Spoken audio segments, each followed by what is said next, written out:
Ciudad de México.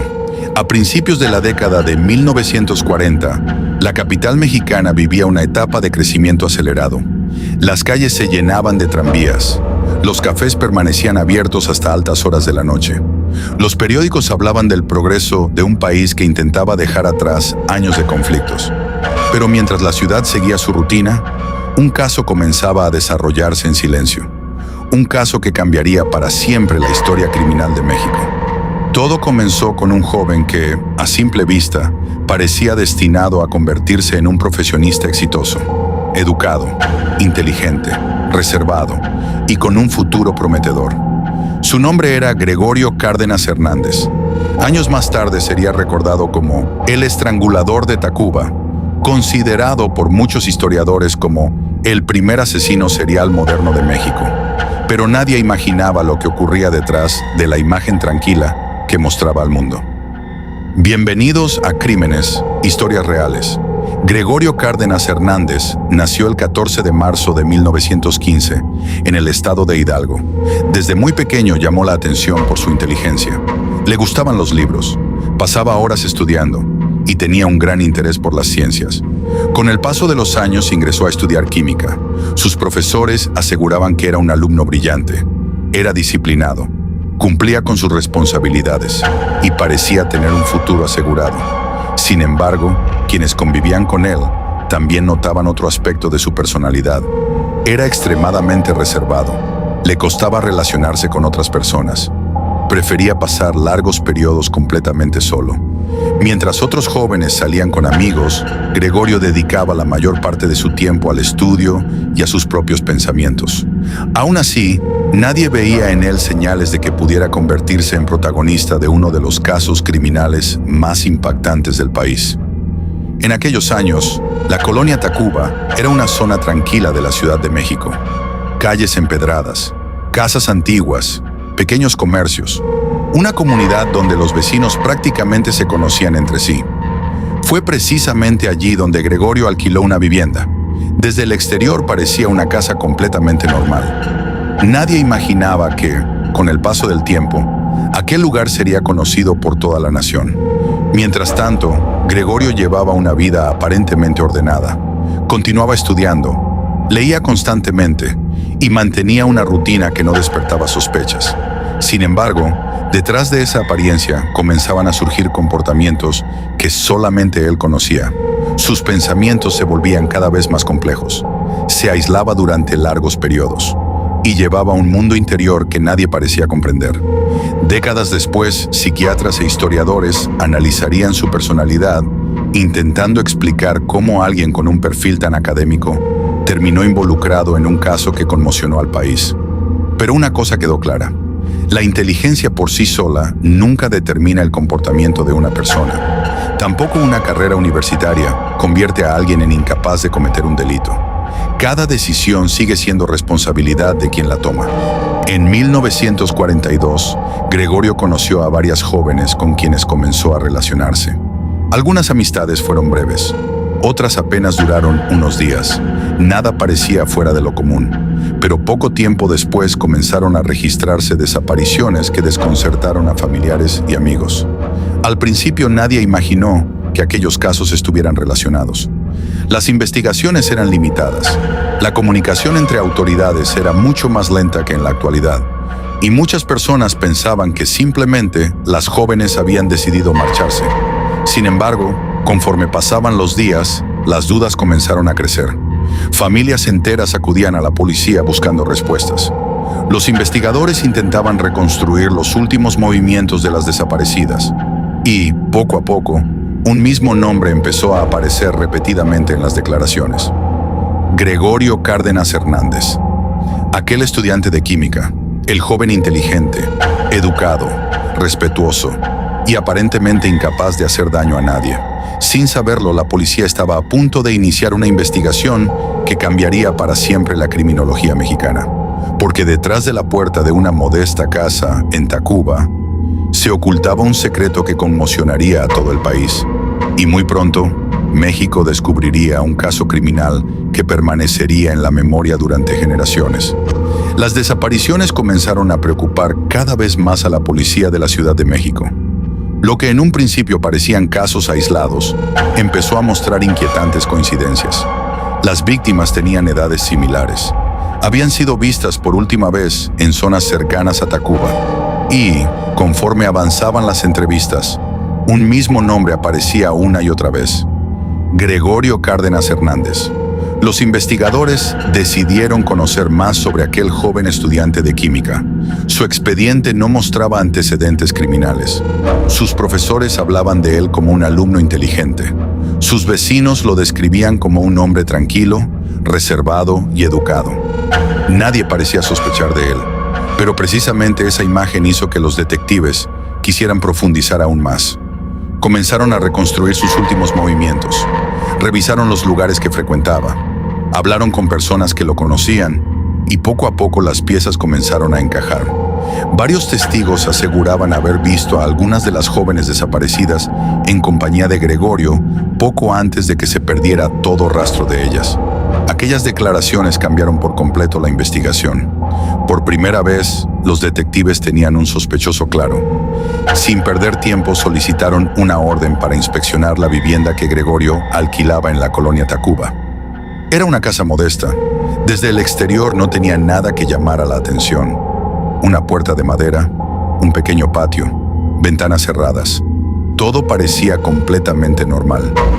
Los agentes comenzaron el registro habitación por habitación. Revisaron muebles, armarios, documentos, libros, instrumentos de laboratorio relacionados con sus estudios. Durante varios minutos no encontraron nada que explicara las desapariciones. Sin embargo, uno de los investigadores notó algo extraño en el patio. La tierra parecía haber sido removida recientemente. Era un detalle pequeño, pero suficiente para ordenar una inspección más cuidadosa. Los agentes comenzaron a excavar. Al principio apareció únicamente tierra húmeda. Después, algunos objetos personales que despertaron nuevas sospechas. El ambiente cambió por completo. Los policías comprendieron que estaban frente a algo mucho más grave de lo que habían imaginado. La noticia llegó rápidamente a los superiores. Peritos y especialistas acudieron al lugar para continuar el trabajo. Conforme avanzaban las excavaciones, el caso comenzó a transformarse en uno de los más impactantes de la historia criminal mexicana. Los periódicos no tardaron en enterarse. Las primeras ediciones hablaban de un misterioso hallazgo en Tacuba. Aunque todavía existía mucha información sin confirmar, la ciudad comenzó a llenarse de rumores. Los vecinos observaban desde las calles mientras decenas de policías entraban y salían de la vivienda. Nadie podía creer que aquella casa silenciosa estuviera en el centro de una investigación tan importante. Gregorio fue localizado y llevado a declarar. Durante las primeras horas del interrogatorio mantuvo una actitud fría y reservada. Respondía únicamente lo necesario. Evitaba entrar en detalles. Pero conforme los investigadores confrontaban la evidencia encontrada en la casa, sus respuestas comenzaron a cambiar. La presión aumentaba. Las preguntas eran cada vez más precisas. Finalmente, el estudiante que todos describían como brillante quedó formalmente detenido.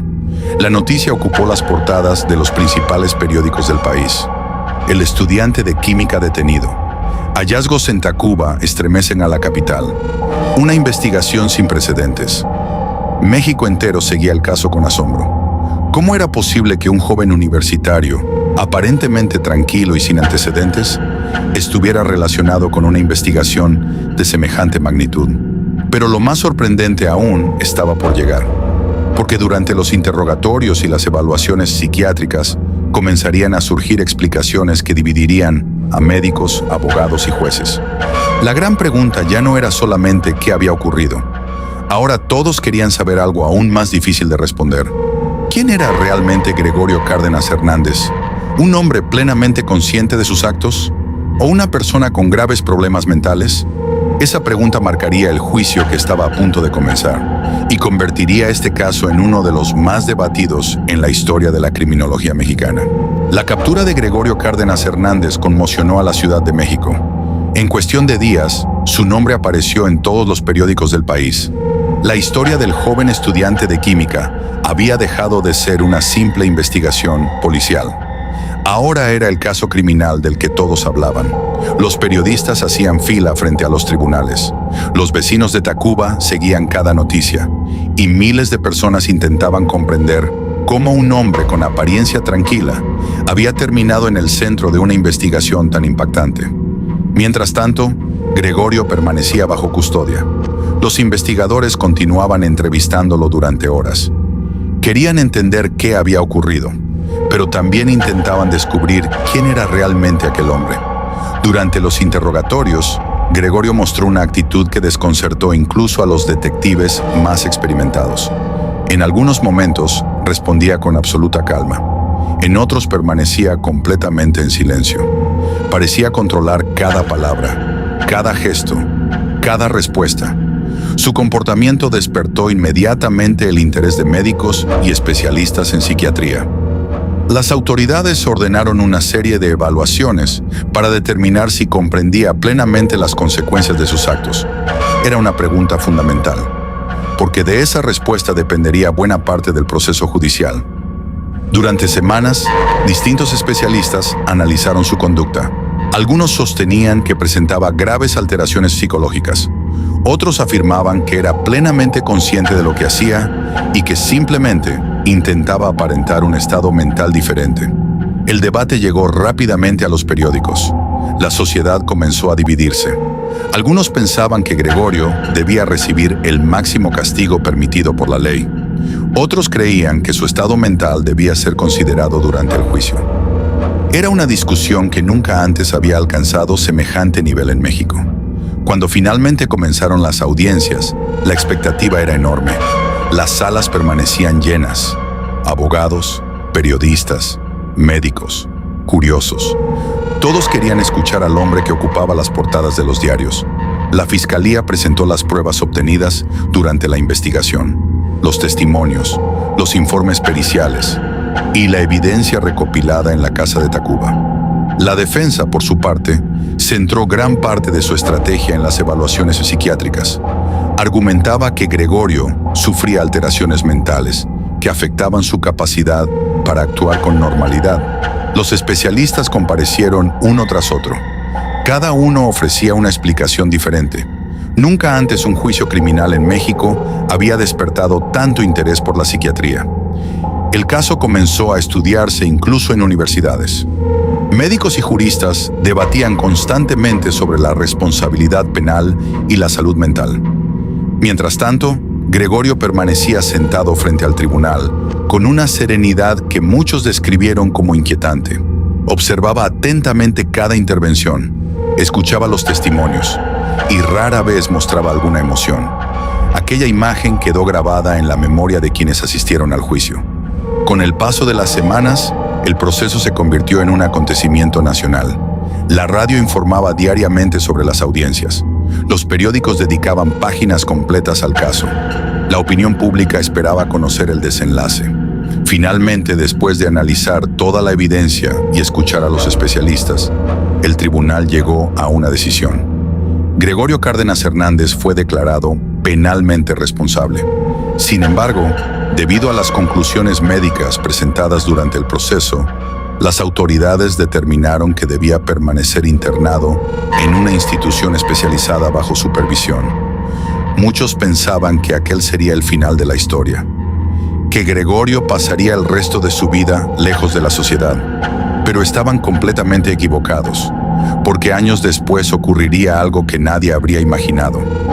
Una decisión que provocaría indignación, que dividiría nuevamente a la opinión pública y que convertiría el caso de Gregorio Cárdenas Hernández en uno de los más polémicos de toda la historia criminal mexicana.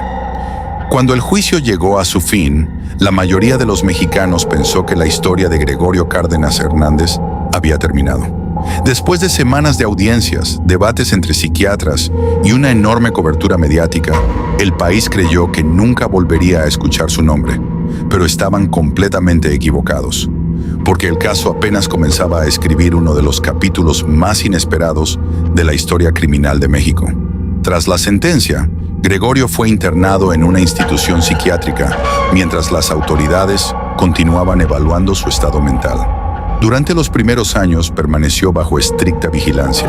Médicos, psicólogos y psiquiatras realizaron constantes evaluaciones. Querían determinar si representaba un peligro para la sociedad o si existía la posibilidad de una rehabilitación. Con el paso del tiempo, los informes comenzaron a mostrar una evolución que sorprendió incluso a algunos especialistas.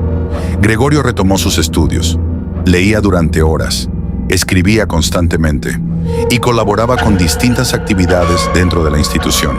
Su comportamiento disciplinado hizo que varios médicos comenzaran a sostener que había logrado una importante recuperación.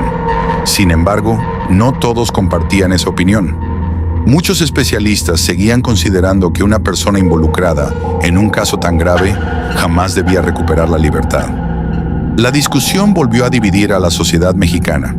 Mientras tanto, el país cambiaba. Pasaban los años, nuevas generaciones crecían y el caso de Tacuba comenzaba lentamente a quedar atrás. Pero en 1976 ocurrió algo que nadie esperaba. Después de décadas de reclusión y tras diversos dictámenes médicos y decisiones judiciales, Gregorio Cárdenas Hernández obtuvo su libertad. La noticia causó una enorme polémica. Muchos periódicos publicaron titulares de incredulidad. Algunas personas defendían la decisión, argumentando que había cumplido con las medidas impuestas y que los especialistas consideraban que ya no representaba un riesgo. Otras criticaban duramente la resolución y sostenían que jamás debió abandonar la institución. La controversia aumentó cuando Gregorio intentó reconstruir su vida. Terminó sus estudios, trabajó, formó una nueva rutina e incluso llegó a participar en conferencias y actividades relacionadas con su experiencia dentro del sistema penitenciario y psiquiátrico. Para muchos mexicanos resultaba imposible entender cómo una figura tan conocida podía regresar a la vida pública. Con el paso de los años, Gregorio evitó llamar la atención de los medios. Vivió de manera mucho más discreta. Finalmente falleció el 2 de septiembre de 1999 en la Ciudad de México. Con su muerte terminó una historia que durante décadas había generado debates entre abogados, psiquiatras, criminólogos e historiadores. Pero su caso dejó un legado que continúa siendo estudiado hasta nuestros días. Fue uno de los primeros grandes procesos criminales en México donde la psiquiatría tuvo un papel central. Obligó a las autoridades a debatir sobre la responsabilidad penal, la salud mental y la posibilidad de rehabilitación. También marcó un antes y un después en la forma en que los medios de comunicación cubrían este tipo de investigaciones. Décadas después, universidades mexicanas siguen analizando el caso de Gregorio Cárdenas Hernández. No para convertirlo en una figura de admiración, sino para comprender cómo evolucionó la criminología en México y qué lecciones dejó uno de los expedientes más importantes del siglo XX. Porque detrás de cada investigación existen víctimas, familias y comunidades enteras que cargan con las consecuencias durante muchos años. En Crímenes, historias reales. Creemos que recordar estos casos no significa dar notoriedad a quienes cometieron los delitos. Significa comprender la historia, valorar el trabajo de los investigadores y aprender de los errores del pasado para construir una sociedad más segura. Si llegaste hasta aquí, gracias por acompañarnos. Suscríbete y activa la campana para seguir descubriendo los casos criminales más impactantes de México y del mundo, siempre contados con un enfoque histórico, documental y basado en hechos reales. Nos vemos en el próximo episodio, porque la historia demuestra que algunos casos nunca dejan de generar preguntas y que, muchas veces, la verdad resulta mucho más sorprendente que cualquier obra de ficción.